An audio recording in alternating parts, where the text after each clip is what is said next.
Pertinent statement there from Kevin De Bruyne saying that he knows he can still play. He wants to show that. He has been showing that. He certainly showed it tonight.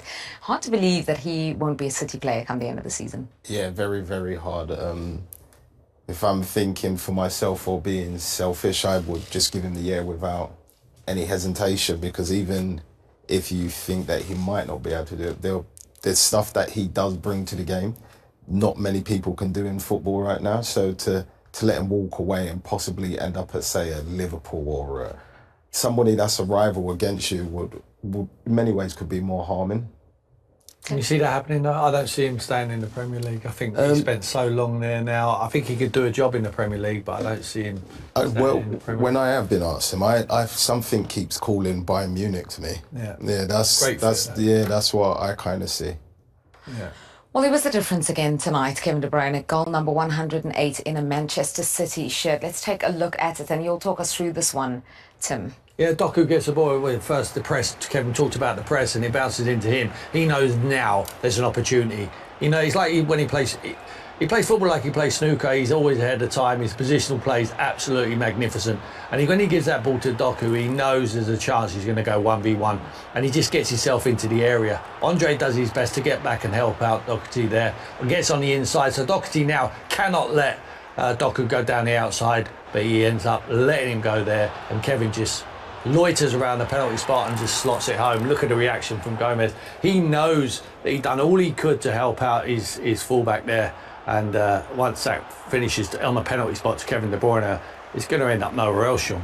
Yeah, he has such a clean connection normally with the ball. That wasn't one of his greatest, but it did end up in the back of the net. But like Tim said, I think Wolves could have stopped that if Doc listens to his midfielder that's come to help him and support him in that way. He knows he only has to worry about the line. He doesn't need to try and reach in to try and stop him from going inside, but he didn't. And for City, it worked out perfectly.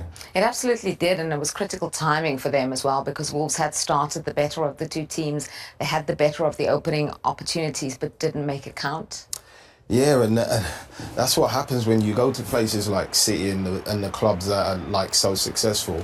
You have to take your chances, and this for me is probably the biggest one. He's had options to lay across before, and he waits long enough, but then he hits it too hard. There was no pass appreciation for the person on that trying to get to the other side. But this ball from Cunha is unbelievable. It's a great ball, breaks the line, done it to him. He needs to roll it. He needs to roll it there before he gets on top of Ederson, so he can just trickle it across. He's hit it too hard. It's impossible for anyone to catch that. Apart from Strand Larsen, possibly with a big long legs, but unfortunately was missing tonight. I was just going to say, Munetti not as tall.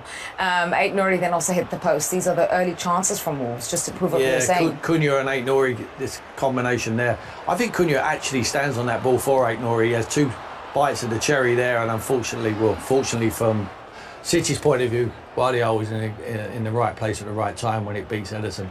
But here they just link up so well. We saw that last weekend when Cunha's got his goal. Perhaps I'm doing him a little too much of a favour there, Cunha, but I thought he stands on this ball. I'm not sure what he did, and he leaves it there. If he does, it's absolutely brilliant. And that's what your defenders are there for, and Ait Nouri can't believe that he hasn't equalised. Yeah, and for Cunha, for Ait Nouri as well, it was more of the same in the second half. They did start the brighter of the two. We thought there was perhaps an equaliser in it for them. Cunha hit the post, though. Yeah, I think at the start of the second half, City were very, very sloppy. It was unusual, especially for Nico Riley, but they managed to figure it out later, but they caused a lot of problems again early on in the second half. And this man, you can't let him turn out of all people. You can't just step back and wait to kind of see what happens, because he's a man that can hurt you too. Yeah, you have to know, he pops up in so many areas of the field that it's not only one person who's got to try and keep him quiet. They have to get closer to him there. You leave him with that sort of space, and that's what he's capable of doing. He's inches away from scoring there. He's a real talent. Top draw player is Cunha. Yeah, and when we say the second half was a little bit more quiet, I think proven by the fact that was Wolves' only chance in the second half, their only attempt. Yeah, they'd be disappointed with that. I thought they were disappointed in the second half. I think Vitor Pereira would say perhaps a little bit tired. Maybe the run has took its toll. 6 unbeaten. It's been very good, but they've been favourable fixtures. You know, when you're coming up against a Man City away, You know, you're going to have to suffer out of position. I think they did that tonight, and I think they wore them down in the end, and they have had the energy to attack in the second period. Yeah, they still haven't beaten a side inside the top 6 this season, have Wolves. They finished with 11 men. Could it have, should it have been 10? Let's look at the challenge from Ait Nouri that they did take a look at. Jules, to be honest, when I first saw it, I didn't think of anything much. I thought it was just a coming together of knees, and then the more you see it, you can understand why VAR did have a look at it. I don't think it's intentional, but it is very, very high. So it's almost, if he did get a red for that, you would say he didn't mean it, but you would understand why the red was given for me, Tim, if it was. Yeah. I mean, if I was sitting in that VAR, I would have give exactly the decision what they did, and I think it's accidental. I think the foot roll before, if there's no foot roll, but it's hard to foot roll and then leave your foot there intentionally. Very difficult to do. So I think they got it correct. Yeah. Yeah, they did have a look at it, and I think it's, of those angles we saw, it was really only the last one that showed how kind of dangerous that was. And so there you go. They ended with 10, Ait Nouri not being sent off for that one. We are going to talk a little bit more about City, though, and what the result means for them, because up to third, and they've done the business, as I mentioned, on Friday night. Now they can sit back and watch the rest of them scrap it out the rest of the weekend. That's always a... Tim would say it's always a good way to live when you're a footballer, if you can get your points on the board already and you can just watch everybody under the pressure and enjoy the moment, and so they should. For the last few weeks they've put in some good performances and solid ones to get them through and get those points on the board to put them in the position that they're in. And like I said before, now they're actually in the driving seat, where for them not to finish in the Champions League, it would be their fault sort of thing. It's in their hands. They don't need to rely on anybody to help them or anything. So well done for them. Yeah, great to play first, but only if you win, right, Tim? Absolutely, you have to win, you have to get your job done. Long weekend, bank holiday weekend in the UK, they're going to enjoy it. Not enjoying it is Wolves. They were on a 6-match win streak that came to an end tonight at the Etihad Stadium, and let's hear from their manager. Here's Vitor Pereira. Vitor, had those opportunities in the first half gone your way, we could well be talking about a different scoreline here. Yes, but in the end, it's football. I'm very proud of my team. I said that we can lose a game, but we cannot lose our identity, our courage, our ambition, our commitment, team spirit. And today I show everything in my team, everything. Just missing the result. When you talk about identity, what identity is that? What is your identity? Is a team that wants to press higher when we should, when we have the chance to press. Is a team that when playing in a low block defending knows how to do it. Is a team that wants to start playing, wants to have the ball and create chance, attacking the spaces, finding the man free, with intention to accelerate the game when we have this chance to accelerate and create chance. Today we didn't score, but I'm very happy. You look to the future, though, don't you? And you build to the future. Do you already allow yourself to think where you will be or would like to be next season? Next season, I want to see the same spirit, playing, trying to compete. I don't care about. That's why I said that this is about us. This is not about the other teams. This is about us. We must lose a game. As today, but we show that we have quality to compete with them, and in the end, proud of ourselves, proud of our supporters, and maybe I will drink my beer because I think not again. Yes, because I think we deserve. Personality, character, good football. Was a good game. You see, Vitor, you give us these lines about the beer and drinking the beer, and these are never going to go away now. No, because if I'm not in the end of a game, I'm not proud of myself, I don't go. I don't go, but I'm proud of my work, proud of my players, proud of my supporters. It means that only missing the result. Okay, when you talk about being proud of your work and proud of yourself and focusing on the team, have you allowed yourself to reflect on the work that you've done since coming in and the position that Wolves were in when you first arrived? Yes. But I'm not a young manager. I have 56. I start with 29. 600 games is a lot. In a lot of clubs, different clubs that playing for titles, and I think this is the best league, and this is the league where I want to compete, where I want to strategy. I want to organize, to see a team that we have intention. We have idea of game, and we respect our identity. We respect ourselves. And is it the league with the best beer then? Seeing as you gave me that opportunity to ask you. What? Is it the best league with the best beer?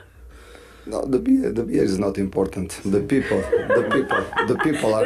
the people. And the people like their beer. Of course. This is cultural in this country. This is cultural. Thank you very much. Thank you. Good luck for the rest of the season. Thank you. Thank you.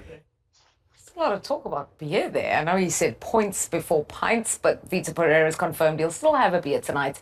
So I think he means points for anyone. Look, their winning run at an end now at Manchester City, but what a run to be proud of. 6 in a row for Wolves. I know it doesn't include any of the teams in the top 6, but in the Premier League, every game is tough, and that is impressive.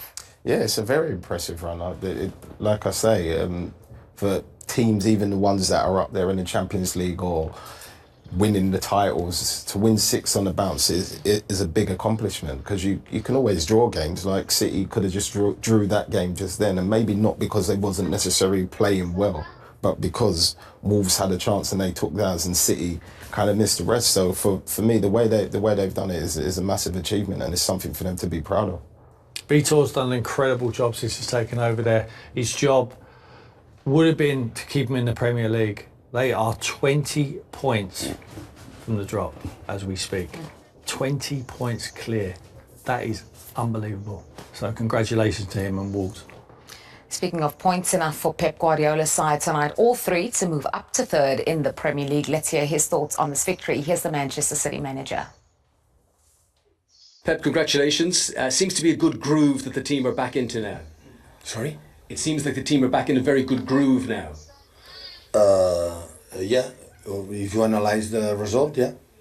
Analyze the performance, okay, still long way to come.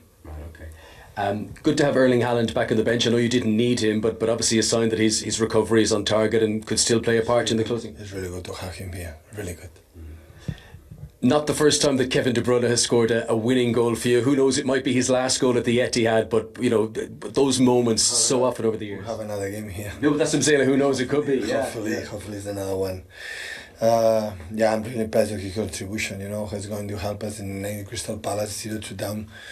We were in the position and with his goal lift our spirits and the spirit for our fans, and at the end we like today, he's make an incredible action from Jeremy and he scored. You did have a scare at 0-0 when Bellegarde was maybe too unselfish. I mean, that could have changed the story tonight. Yeah, the first 20 minutes they were much better than us, and they had the chances. We were fortunate. So we had our day, not good day, a bad day. We were not in what we want to be, but at the same time we know we're playing for resilience, especially how we make a step up. We'll be better, but yeah, it's where it is. And a good 24 hours, obviously, with Nottingham Forest losing, and you've got the victory tonight. How do you feel now about the Champions League qualification? We are better than weeks ago. That's happened when we have done, I don't know, 5 or 6 or 7 games in a row winning. So that's why the other points drop. And of course, listen, when we play the way we play today, the victory is really important, really good, but of course we cannot relax because it's not the certainty that we are going to Southampton, Bournemouth and Fulham. So, but yeah, we are, I think is winning in that way is good because it will make us realize that still we have to work. Perfect. Well done tonight. Thank you very much. Thank you, Pep. Cheers.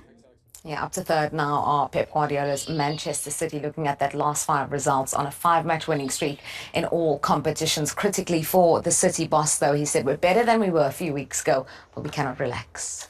Yeah, you can never relax when you're in the Premier League chasing something and you've got a lot of teams on your back, because there is no margin for error in so many ways, because they relax, they take their foot off the pedal, they can easily be out of that top 5 position, because the teams around them have been outstanding this year and will close the gap at some point.